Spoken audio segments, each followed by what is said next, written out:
My name is Kirsten Banks with Therapeutic Recovery Network, and we wanted to get together today to talk about sports psychology and the impact that it has specifically on football, mainly. Is that right, everyone? Guys, are we talking about mainly how its impact on college football or? Yes. Okay. A little bit about soccer too. I know we talked about that a little bit maybe. So we have Bob, Hugh, and Antonio. First I'll introduce Bob. Bob's been a longtime Georgia fan, as well as a Kirby impersonator, as you can see. And then we have Hugh Nash, he is with Integrated Life Network, as well as he is a longtime Georgia fan as well, Georgia football fan as well. And then we have Antonio Cordero, who is with the Therapeutic Recovery Network, our practice here, and he is a specialist in sport and performance psychology. So he really is the expert here in what we're going to be talking about today. And Antonio is going to be sharing more about that as we do this interview. So, okay. So Bob, do you want to start off and talk a little bit more about why sports psychology is impactful and how you've seen it be impactful for some of the clients we, have already served? And then I know you were going to give an example about how UGA has used that in their school sessions. Yeah, I would just say that, first and foremost, we're here on the cusp of the 2022 going into 2023 college football playoffs, and Georgia has, obviously they were the national champions last year, and are battling for another championship, and we'll dive in a little deeper here in a moment and talk about some of the aspects that some characteristics of the team that they've implemented that has been widely talked about with relation to sports psychology, and sort of how Antonio is going to dive in a little bit and tell us some of the characteristics of a team and the dynamics that sometimes maybe us as fans don't necessarily think about, and sort of the background to all that. But I would also like to say that for those of you guys watching that, we hear sports psychology and we think about athletes. We think about high-performing athletes, professional athletes. Maybe sometimes you think of the movie Tin Cup with golfers, right? And, it is not limited to just athletes. I'm sure everyone has heard of stage fright, right? So for performers, drama, we see all levels of athletes. We see all levels of all kinds of performance. Even the latest is Irish Celtic dancing that we've worked with, or I should specifically say Antonio has worked with. But it's also for the business professionals, anybody that really wants to improve performance in any area. The modalities and skill sets and tools that Antonio works with, and he'll speak more to this, can apply across many topics. But specifically with football and with the University of Georgia, their football team specifically has, leading up to the championship last year, spoke a lot about, there was a lot of press or articles about something that they called skull sessions.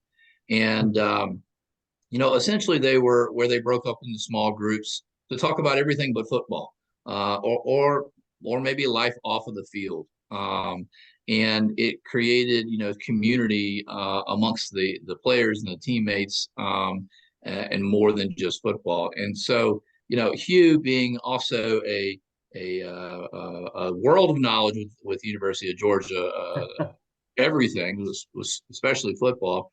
I thought, Hugh, let you chime in a little bit and tell us a little bit more about the skull sessions and how Kirby and the team at UGA is implementing, some of the sports psychology and mental health aspects. Yeah. So one thing I wanted to say is Hugh has often been appearing on what is it called? Dog Nation, online interview. Dog Nation Daily podcast. Yes.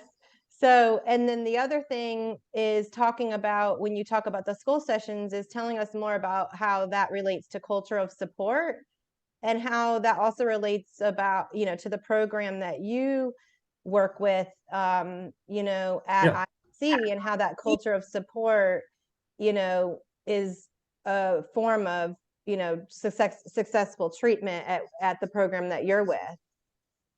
Yeah, thanks, Kirsten and Bob and Antonio for including me in this. This is a much needed discussion, I believe, and very timely, like you said, Bob, with the football playoffs. When I think about the skull sessions, I think about how Georgia was, a very good team prior to Kirby instituting this. But my belief is that it's a differentiator in the program that has increased their level of performance, and I think the reason for that is connection. And I think to draw a parallel with recovery and the programs that I work for at Integrative Life Network, specifically Integrative Life Center, and then our programs in Colorado, where we really treat mental health and addiction through the lens of trauma, and in both cases, it's really the connection is at the key of recovery. And when I think about the skull sessions, as Bob said, really it's an invitation for the players to be vulnerable and really let the teammates into their lives, and putting football aside, really get to know one another at a deeper level. And what I believe the differentiator is that the more they get to know each other and connect at a deeper level, the more trust and connection is built on that, and the ability to really work as one, and not be a group of individuals, right? But be connected at a deeper level. And I think that type of trust and that type of kind of transparency and vulnerability has really increased the culture of connection within the team. And the parallel is that for recovery, whether it's mental health or substance use disorder, that's the key to recovery as well. Yeah. Okay. Thank you so much, Hugh. Yes, I love how we know that this is actually effective for the outcomes. This type of approach is what works for the outcomes. And so, Antonio, let's kind of go into more about what you do, and how what you do relates to people being successful on a team or in their individual sports. I know that in your sessions, you work on some key areas like goal setting, motivation, dealing with the pressures, coping with injuries, other things that relate to like what the teams are doing, that are just different approaches or mechanisms that help for success in these areas, and then the mental focus, and how to sustain that over time. Can you talk, as the expert in that, with the niche and specialty of sports psychology, can you talk a little bit more about how you work with clients in these areas, and how that translates to, better performance on the field, or whatever the sport or profession is? Absolutely right. So, I mean, a huge piece in here that comes into play has to do with being able to have a lot of clarity with your goals, with what you're looking to get out of, not necessarily just your performance, right? But just out of the whole experience as a whole. A lot of that, for a lot of that clarity, we use, yes, goal setting, like you mentioned. We try to kind of implement tools, to, let's say, increase motivation, or at least identify areas that can motivate us, especially on, let's say, on a sustained amount of time, not necessarily, let's say, just for a month, right, which would be a lower period of time, but rather, for a longer time. Right. Definitely looking at those values as well, right? Values more related to what is it that is Ugh, keeping me in the sport? What is it that is driving me right. forward? And very much in line with what Hugh mentioned earlier, right? Relating to the piece about the skull sessions at UGA and how they've been so successful.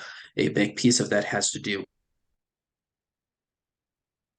with that value identity of being able to understand what is driving me forward, even if it Right. also means being part of something larger than myself, such as the team, being there for a teammate, being there to support them. That can certainly elevate, let's say, the overall sense of cohesion in the team, which is Mm-hmm. key, to successful performance outcomes, if that makes sense. And I think that that's something that we all share in our different fields, whether it's for mental health or for substance, or if it's just for performance psychology, if that makes sense. Yeah, And for each individual, that could be different, what absolutely. motivates them, right? Absolutely. And that can become a really, let's say, tricky piece to navigate if you're in a team, right? Because there's so many different personalities in that team. Being able to tap onto that piece from a group perspective is hugely important. But if you're wanting to become more of an asset, let's say, to the team, doing the individual work is also part of the necessary process in order for you to actually Mm-hmm. be there for your team. You can't, it's important to know what the team needs, but also how we can position ourselves to be of service to the team Right. if we're talking about a football, right, which is a group sport. So yeah. Right. Okay. And then can you talk a little bit about how this rate relates to coping with injuries, which is a common thing that can cause, a lot of emotional struggles when someone has an injury and they have to be out a season or out, maybe it's their senior year, whatever the case may be. Can you talk a little bit Mhm. about that and how, what you do helps with that kind of, part of, Yeah. Certainly. So, I mean, the psychology of injury is really interesting, right? Because if we look at it from an individual perspective, a lot of the times injuries can be somewhat, let's say, anticipated, but there's a lot of the times when the injuries just aren't, they come in as a massive surprise. So being able to not only adapt to what the injury is asking of us to do, whether it's the recovery time and, let's say, our overall role in the team as well, right? Those are big factors for us to consider in here when it comes to this whole dynamic. So being able to really, let's say, utilize the time from an individual perspective, not only to come back stronger and to, let's say, strengthen specific areas in our body that may need strengthening or recovering, but also from an alternative perspective of how can I use this time to propel myself forward in a way that, let's say, is different than before, but that is also, let's say, making use of this time that I'm being given right now, albeit, let's say, not necessarily wanted, right? Because nobody necessarily wants to get injured per se, but how can I make the most out of this time in a way that can propel me forward and, let's say, allow me to not only reach the level that I had before, but also expand on the player that Mm-hmm. I was before, right? So those are incredibly important things from an individual perspective, right? When we talk about the groups, as Hugh was mentioning and Bob were mentioning also the skull sessions, right? Those are incredibly important to receive that type of support, that type of, like, let's say you're being supported, or hey, we got your back. The team will also be able to adapt in these types of ways if you're out, or the team will be able to adapt to your own needs and wants moving forward, right? Mm-hmm. So it's a very interesting dynamic, both individually and as a group, that we can certainly tap onto, if that makes sense. Yeah, I Yeah. hear a lot about like changing the perspective from it being, okay, it's the end of Yes. the world to like, how can I make Right. this a strength and maybe even be, overcome it, even be better because of it. So it's like a big thing 100%. about mindset and shifting the Oh yeah. perspective. But it also sounds like what you were saying too was about that support, like we were talking about before, like how lots of times in families, when we have a loss, that's when families come together and support each other even more, and it actually builds more connection. Absolutely. I'll chime in and give sort of an example specifically with Georgia. Can you hear me okay? Yes. Okay. So, you know, as you're talking, Antonio, it's starting, you know, we're talking about injury, right? And also it sort of reminds me of like, I think of like the culture of success, right? That we were talking about, and then you bring in the skull sessions and the community that culture sort of fosters. And you have a Georgia team that won the national championship. You have 15 players left the team, went to the NFL, and the team has an opportunity to go, woe is me, listen to the media hype, right? That they're not going to be as good as they were last year. And then in the middle of the season, their best defensive player goes down with a season-ending injury, right? So, you know, I'm just curious, like, what are your thoughts on how, you know, how a team stays successful in the midst of all these challenges? You know, does it have to do? I mean, surely it does, but it seems to me it would have something to do with the culture of success that the skull sessions and the mental health priority fosters within a team. Certainly, that's a really good point, right? And I think sports can let's say mimic a lot of what real life is about. So a big piece when it comes to these types of things has to do with building a culture and an overall mentality that is, let's say, open and ready Yeah.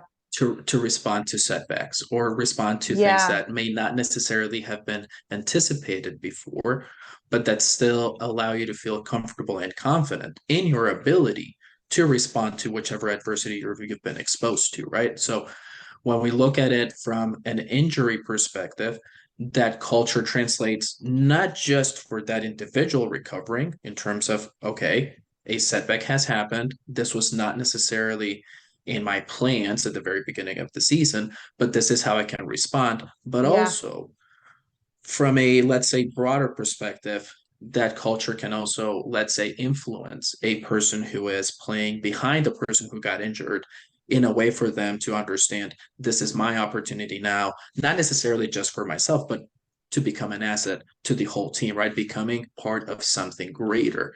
That can be extremely important and extremely impactful to the point that the team still feels, let's say, stable and strong, competitive.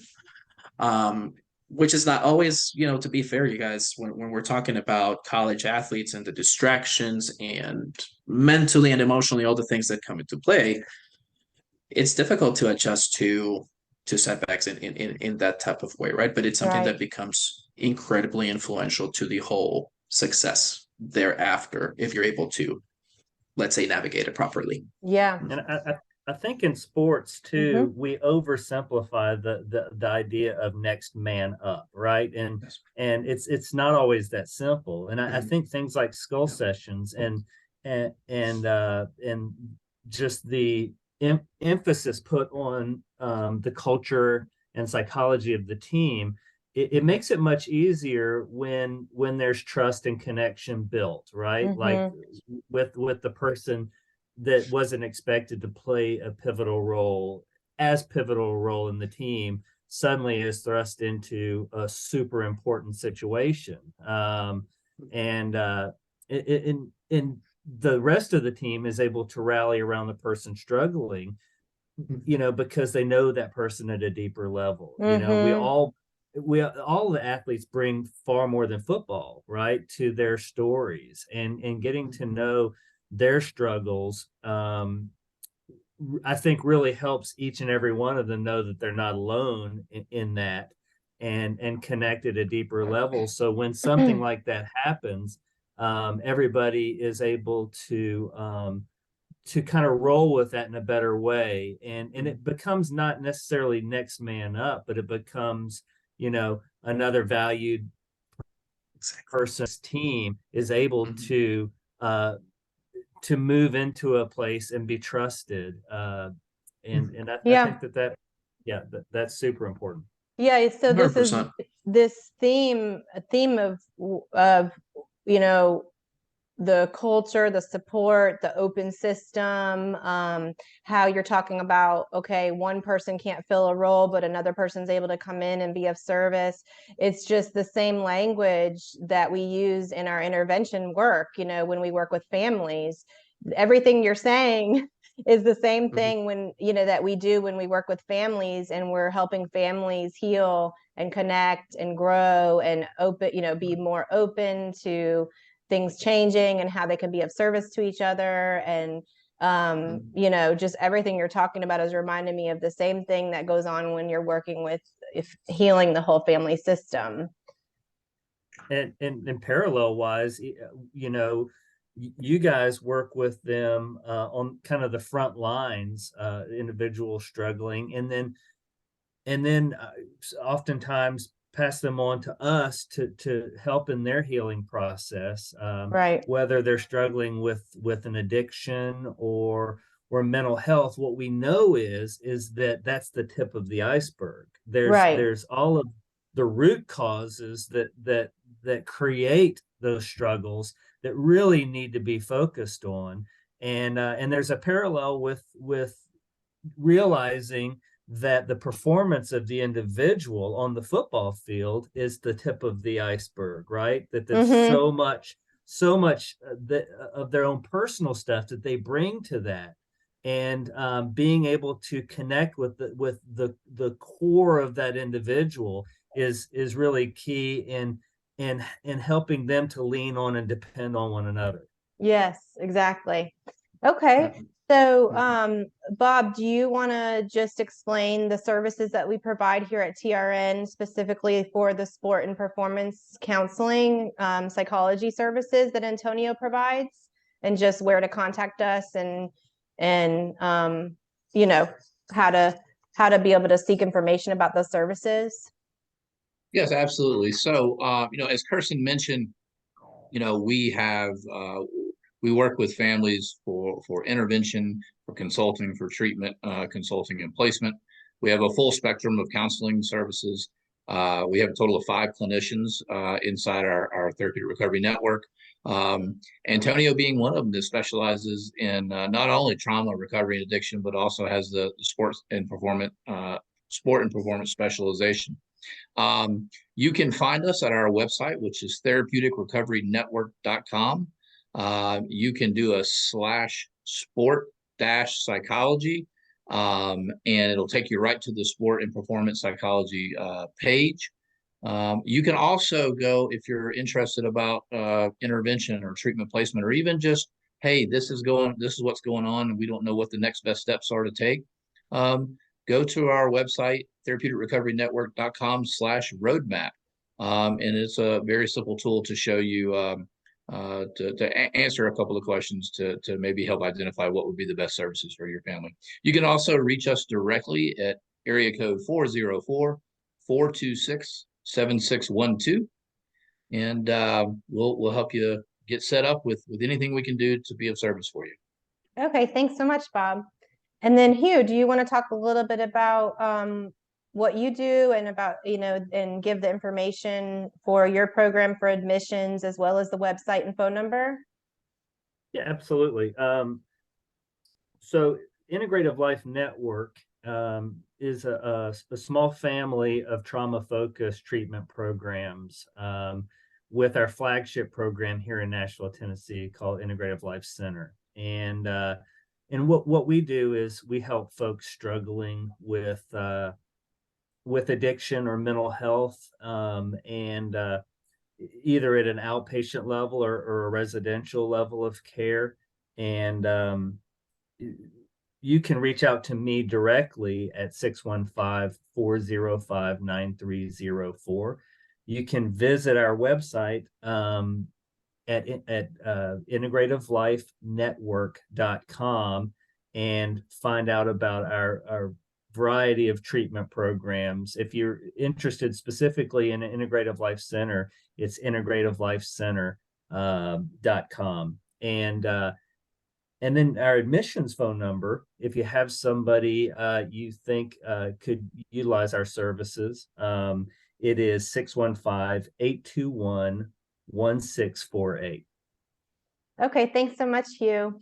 And like Hugh said earlier, we often collaborate. TRN works with clients on the front end that often we need to refer to programs like Hugh's, and we often collaborate and refer to Hugh's program, for that. So, yes. Okay, anything else anyone else has, final thoughts or comments? Thank you, everyone. No, who's I think we listening. need to acknowledge that Antonio is a Wolverine, and they are also in the Oh playoff. yeah. Yes. Yeah. We'll have to see if we end up playing U Yeah. of M and UGA. I think Yeah, perhaps that'll be that the could final. I be. don't know. It could Could be Yeah. the final. Yeah. Yeah. Yeah. Yeah. It'll be a good game, hopefully. When this comes out, we'll know. Yeah. Yes. Yeah. Yeah. Yeah. Well, this has been Go great. Thank Dogs. you. Go Yeah, thank Dogs. you for everyone for being here. It's been a pleasure. Of course. Yeah. Yeah, it's Thank you. always Thank you fun. for. Yeah. Okay, thank you so much.